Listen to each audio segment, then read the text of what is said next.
우리 함께 은혜 받으실 하나님 말씀을 보시겠습니다. 성경 말씀은 고린도전서 14장 1절에서 25절까지의 말씀을 우리가 보겠습니다.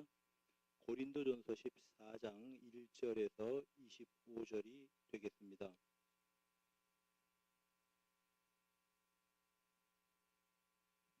찾으셨으면 우리가 한 절씩 교독합니다.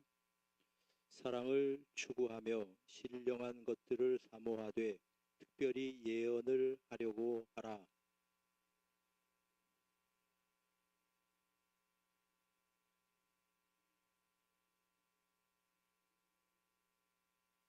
그러나 예언하는 자는 사람에게 말하여 덕을 세우며 권면하며 위로하는 것이요.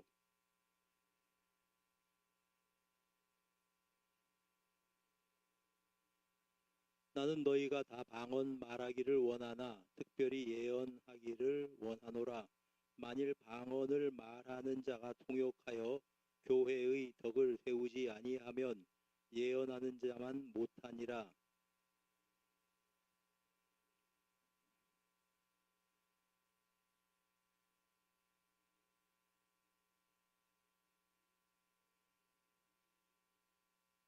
혹 필이나 검은고나 같이 생명 없는 것이 소리를 낼 때에 그 음의 분별을 나타내지 아니하면 필이 부는 것인지 검은고 타는 것인지 어찌 알게 되리요.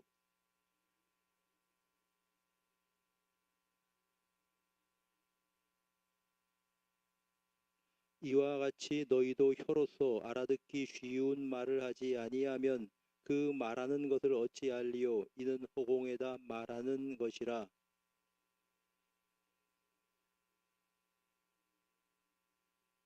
그러므로 내가 그 소리의 뜻을 알지 못하면 내가 말하는 자에게 외국인이 되고 말하는 자도 내게 외국인이 되리니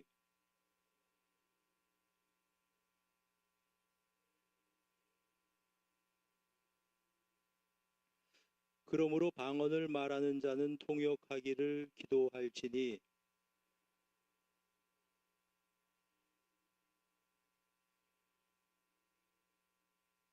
그러면 어떻게 할까? 내가 영으로 기도하고 또 마음으로 기도하며 내가 영으로 찬송하고 또 마음으로 찬송하리라.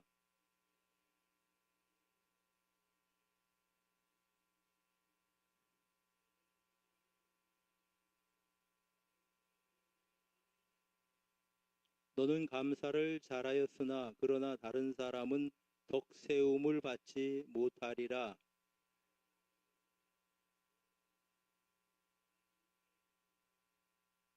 그러나 교회에서 내가 남을 가르치기 위하여 깨달은 마음으로 5마디 말을 하는 것이 1만 마디 방언으로 말하는 것보다 나으니라.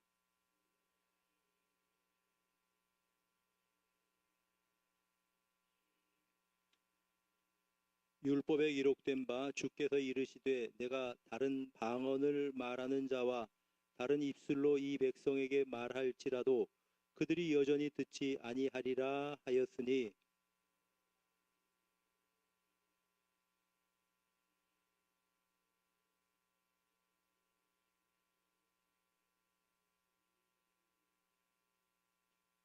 그러므로 온 교회가 함께 모여 다 방언으로 말하면 알지 못하는 자들이나 믿지 아니하는 자들이 들어와서 너희를 미쳤다 하지 아니하겠느냐.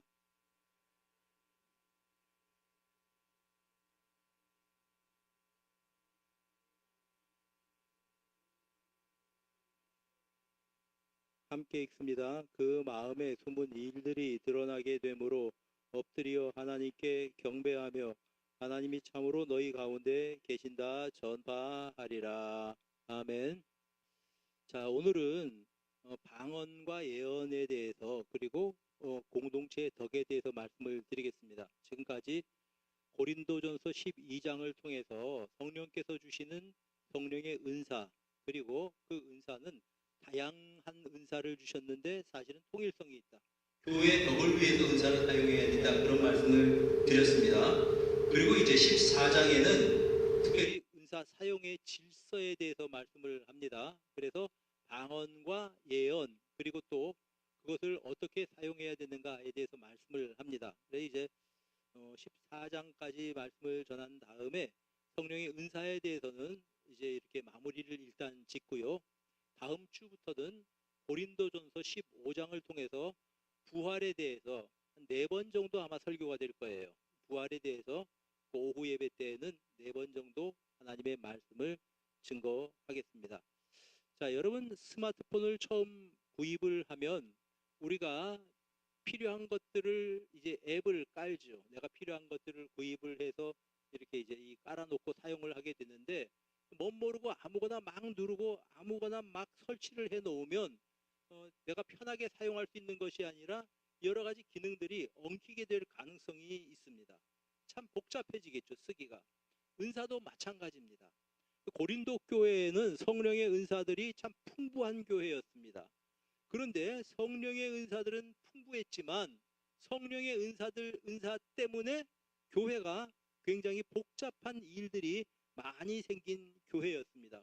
무질서해지고 서로 간에 사람들끼리 경쟁을 하고 시기하고, 그래서 이제 이 성령의 은사에 대해서 이야기를 하면서 고린도전서 12장이 성령의 은사에 대한 장이고, 그리고 14장이 은사 사용에 대한 장입니다. 그리고 그 사이에 13장이 들어가 있습니다.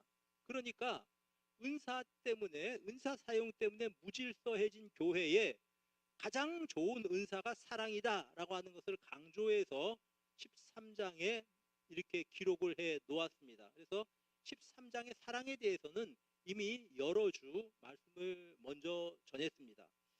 자, 그 다음에 이 성령의 은사들을 오늘날도 마찬가지죠. 은사 하면서 은사를 받은 것이 전부 다 이렇게 이야기하는 사람이 있습니다. 특별히 성령 세례의 증거가 방언이다 이렇게 이야기하는 사람들이 있어요. 그 문제가 있습니다. 그 말 자체가 문제가 있어요. 성령 세례의 증거는 여러 가지가 있습니다. 그 가운데 공통된 것이 하나 있는데, 성령 세례를 받은 사람들의 특징은 말할 수 없는 기쁨입니다. 세상이 알 수 없는 기쁨과 평안, 예수 그리스도를 처음 만났을 때 내가 누리는 그 기쁨과 평안, 성령께서 주시는 것입니다. 그것이 가장 중요한 특징이라고 볼 수 있습니다. 성령의 방언은 성령의 은사라고 할 수는 있겠지만 성령 세례를 받은 증거가 방언이다 이렇게 이야기를 하면은 오류가 있는 겁니다. 그렇게 이야기를 하는 사람들도 있지요.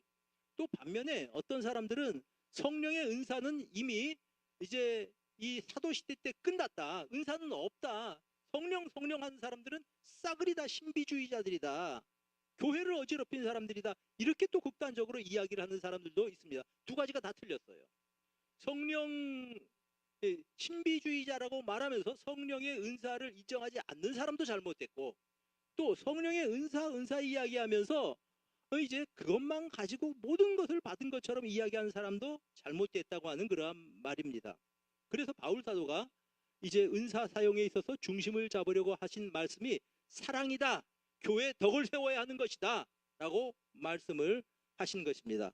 그래서 오늘은 14장에는 특별히 은사 사용에 대해서 이제 성령의 은사들 가운데 방언과 그 예언에 대해서 이렇게 이야기를 하고 있는 것을 보게 됩니다. 1절, 사랑을 추구하며 신령한 것들을 사모하되 특별히 예언을 하려고 하라. 여기서 말하는 예언은 두 가지 정도로 해석을 할 수 있습니다. 이거는 구약의 선지자들이 하는 것처럼 미래에 무슨 일이 일어난다라고 말하는 것, 그런 것들이 분명히 없지는 않고 성경에 있어요. 그런 기능들이. 바울 사도가 그런 일들을 이제 했습니다. 예루살렘에 가면은 결박과 환란이 나를 기다릴 것이다, 성령께서 일러주셨다, 내가 성령에 매여서 예루살렘으로 간다, 그런 기능이 있죠. 분명히 이거 전혀 없다고 말하는 것도 문제예요. 그리고 또 하나, 예언이라고 할 때는 미래에 대해서 말하는 것도 예언이라고 말합니다. 다시 말씀드리면 성경 말씀을 근거로 해서 이제 이 선지자들처럼 이야기를 하는 거죠. 이렇게 하나님의 말씀을 거역하고 살다가는 하나님께서 진노하실 것이다, 경성해야 된다, 미래에 대한 이야기거든요. 이것도 넓은 의미에서 예언이라고 볼 수 있습니다. 그러니까 이 예언의 특징은 사람의 말로 사람이 알아듣게 이야기해 주는 것이 예언이라고 하는 말입니다. 자, 그 다음에 예언은 그렇기 때문에 이제 그 교회의 덕을 세우는 것이다, 이렇게 말씀을 했죠. 4절에 보니까 예언하는 자는 교회의 덕을 세운다. 우리가 알아듣기 쉬운 말로 사람들에게 이야기를 하는 것이기 때문에 교회의 덕을 세우는 것이다 라고 말씀을 할 수 있습니다. 그런데 여기 가짜가 있어요. 가짜 예언한다는 사람들이 있다고요. 예언하면서 뭐 당신 이런 일 일어날 거다 그렇게 이야기하고 사람들에게 위협을 하고 그러한 사람들이 있습니다. 예언의 은사를 받았다고 하는데 여러분 분별 잘 하셔야 돼요. 특별히 어디 예언한다고 당신 미래에 대해서 알려준다고 하는 사람 거기에 대해서 별로 관심을 가질 필요 없어요.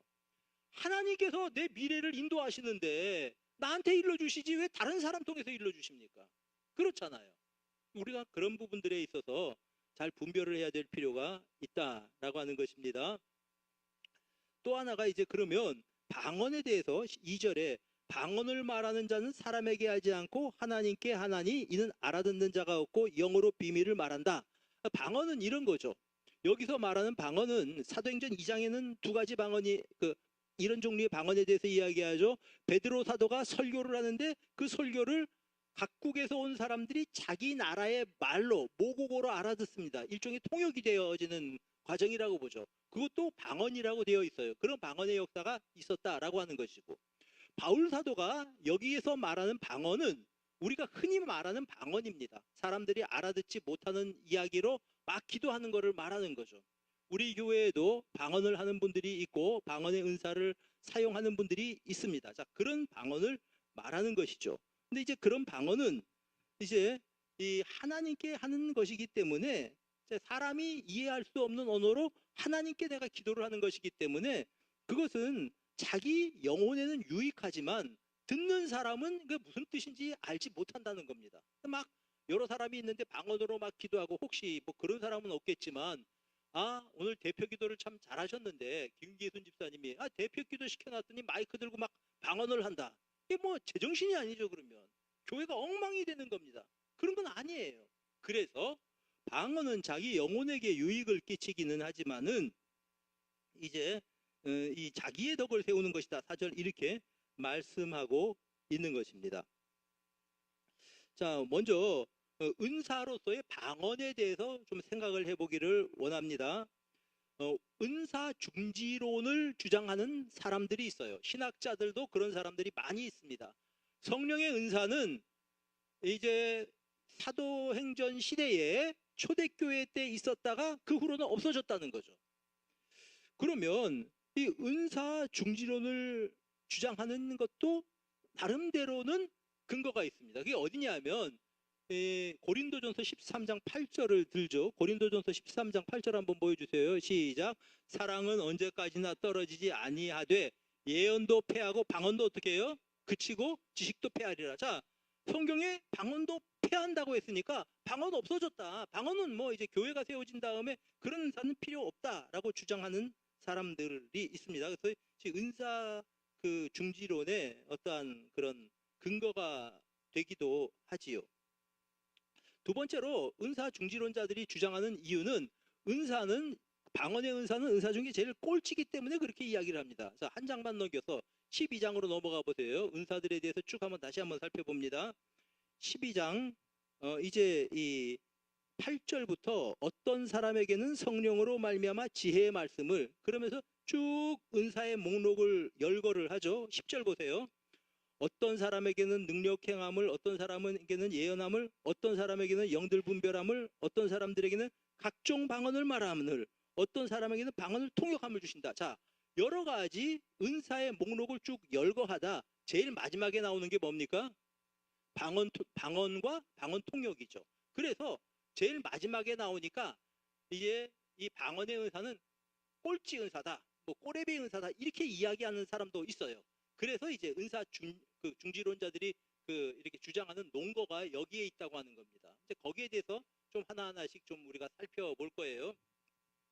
자, 반면에 또 다른 반면에 이제 극단적으로 나가서 방언을 못하면 뭐 성령 세례 받지 않았다, 이렇게 주장하는 사람들도 있다라고 하는 그러한 말입니다.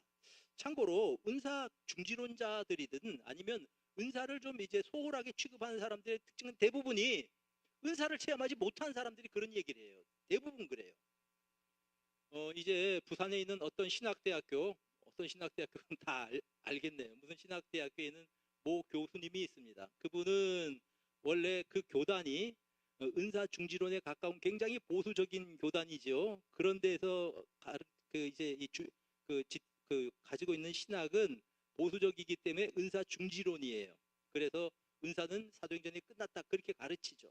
그분이 유학 가서 배운 교수님이 리차드 개핀이라고 하는 대표적인 은사 중지론자에게서 배우고 논문을 썼습니다. 그러니까 이제 그분은 그렇게 가르쳐야 되는데 이분이 들어와서 은사는 있다 이렇게 얘기를 한 겁니다. 계속 은사 중지론의 입장에 서 있다가 어느 한순간에 자기 입장을 바꿨어요. 방언이 있다 이렇게 된 겁니다. 그게 왜 그렇게 됐냐면 그 이유가 참 기가 막히죠. 지난주에 내가 방언의 은사를 받았습니다 이렇게 얘기를 해요. 교수님이 자기 논리가 있어요. 신학적인 논리가. 근데 방언의 은사를 받았대요. 본인이. 방언이 있습니다 이렇게 얘기를 하는 거예요. 참, 그러니까 보통 은사 중지론을 말하는 사람들이 보통 은사를 체험하지 못한 사람들이 그런 경우들이 많이 있더라라고 하는 그러한 뜻입니다. 자, 그러면 은사가 중지론 이야기인데 은사가 계속 지속된다고 이야기하는 사람들도 그 말하는 근거가 있어야 되잖아요. 성경에. 그 근거가 뭐냐 하면은 이제 고린도전서 12장 7절입니다. 한번 띄워주세요. 보세요. 한번 읽어봅시다. 띄워주시고 시작. 각 사람에게 자, 유익하게 하려 하심이라. 이것을 그 공동번역 성경에는 이렇게 되어 있습니다. 혹시 띄울 수 있으면 한번 띄워보세요. 공동번역. 아니면 내가 한번 읽어드리겠습니다. 공동번역 성경에는 이렇게 되어 있습니다. 성령께서 각 사람에게 각각 다른 은총의 선물을 주셨는데 그것은 공동이익을 위한 것입니다. 공동이익이라고 이렇게 이야기를 했어요. 그러니까 교회의 유익을 위해서 혹은 교회의 공동이익을 위해서 은사를 주셨다고 한다면 그렇다면 이것을 굳이 초대교회 때로 제한해서 지금은 은사가 교회에 유익을 끼치지 못한다라고 해석할 근거가 없다는 거죠. 은사가 계속 진행된다고 주장할 수밖에 없는 근거가 여기에 있다라고 하는 것입니다. 그 다음에 고린도전서 13장 10절 한번 띄워주세요. 고린도전서 13장 10절 시작.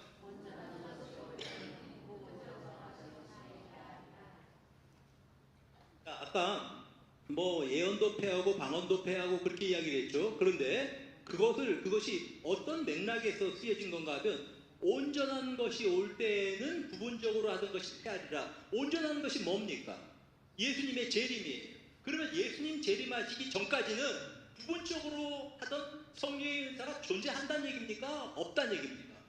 존재한다는 얘기예요. 그러니까 거꾸로 은사 중지론자들이 쓰는 이 사도행전 13장 8절을 계속 이어서 문맥에 따라서 해석을 하면서 교회 시대에는 은사가 있다 이렇게 이제 근거로 말을 하고 있다라고 하는 그런 말입니다. 그러나 하여간 은사는 체험한 사람들은 은사가 있다 그래요. 병 나은 사람은 병 낫는 역사가 있다고 말합니다. 나같이 병이 나은 사람은 병 나는 역사가 있다 그러죠. 내가 나았는데 누가 뭐라고 이야기를 합니까? 병 고침받은 적이 없는 사람은 그거 있나? 병원에 가야지 이렇게 이야기합니다. 그런 거 많이 봤습니다. 병 낫는 거 많이 봤어요. 하나님께서 성령을 통해서 사람들을 고치시는 역사가 있다고 하는 것을 확실히 믿는 겁니다. 체험한 사람은 알고 체험하지 않는 사람은 헛소리라고 이야기하는 거죠. 자, 어쨌든 간에 또 이제 극단적인 사람들은 이렇게 이제 성령의 은사가 있다 그러니까 성령의 은사를 또 가르치는 사람이 있어요. 지난번 얘기를 한번 했습니다만 기도원에서 할렐루야 1000번 하면 방언을 한대요. 여기 가짜입니다. 무슨 방언이 성령의 은사지 사람이 가르칩니까? 그러면 다 일고의 그런 그 가치도 없는 것들이다 이렇게 보면은 됩니다. 어쨌든 성령의 은사는 하나님께서 교회를 위해서 주신 것이고 그것을 통해서 굉장히 교회에 유익을 끼치는 사람들도 많이 있습니다. 고인이 되셨지만 이제 이 인천에 주안 장로교회라고 하는 교회가 있어요. 그 교회 목사님이 나겸일 목사님인데 이분은 기도를 많이 하셔가지고 여러 가지 은사들을 가지고 계신 분입니다. 근데 무엇보다도 방언 통변하는 은사를 가지고 있거든요. 근데 이분이 부흥에 가서 통변을 해 줌으로 말미암아서 유익을 참 많이 끼쳤어요. 굉장히 많이 끼치는 그런 일들이 있습니다. 우리가 그것을 이제 없다고 하면 이제 안 되는 것이고 유익하게 잘 사용을 해야 된다라고 하는 그러한 말씀입니다. 자, 바울 사도는 이런 의미에서 이제 이렇게 말하죠. 8절에 보면은 잠깐만요. 자신이 방언을 누구보다도 많이 말한다고 하지 18절이 되네요. 내가 너희 모든 사람보다 방언을 더 말함으로 하나님께 감사하다. 바울 사도도 방언을 많이 하고 있다고 하는 그런 말입니다. 로마서 8장 26절에 보면 이렇게 표현을 하죠. 방언에 대해서 우리가 좀 한 가지 좀 이 구절이 방언에 대한 구절일 것이다 라고 해석할 수 있는 구절이 있습니다. 한번 읽어봅니다. 시작.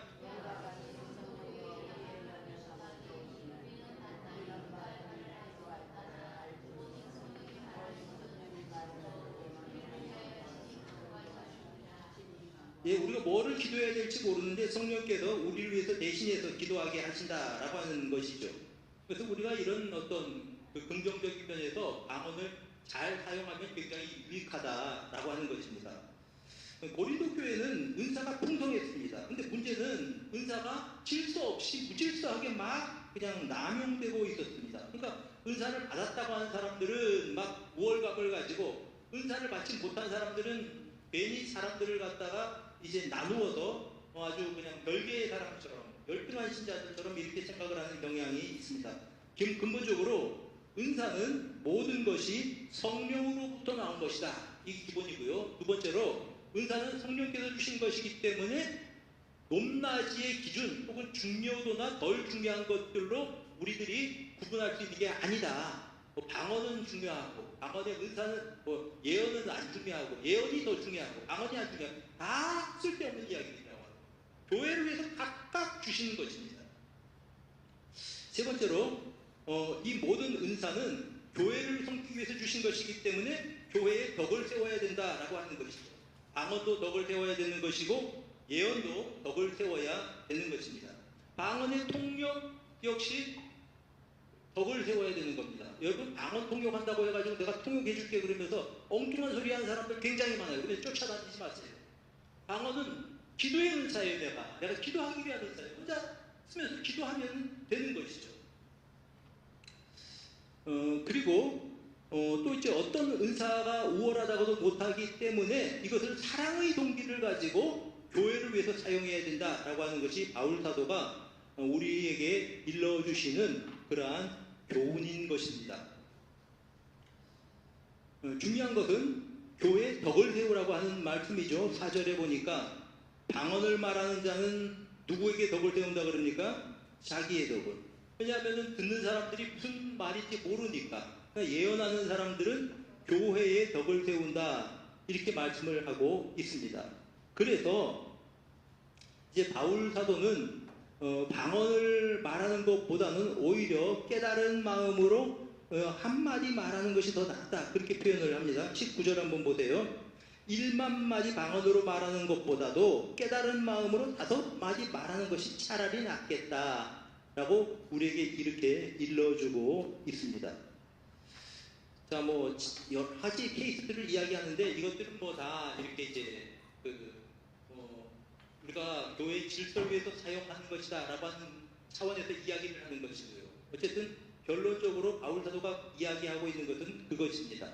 성령의 은사를 막 제한하지도 말고 성령의 은사를 무분별하게 사용하지도 말고 성령의 은사 때문에 교회가 나누어져서도 안 된다. 교회를 세우기 위해서 성령께서 주신 것이다.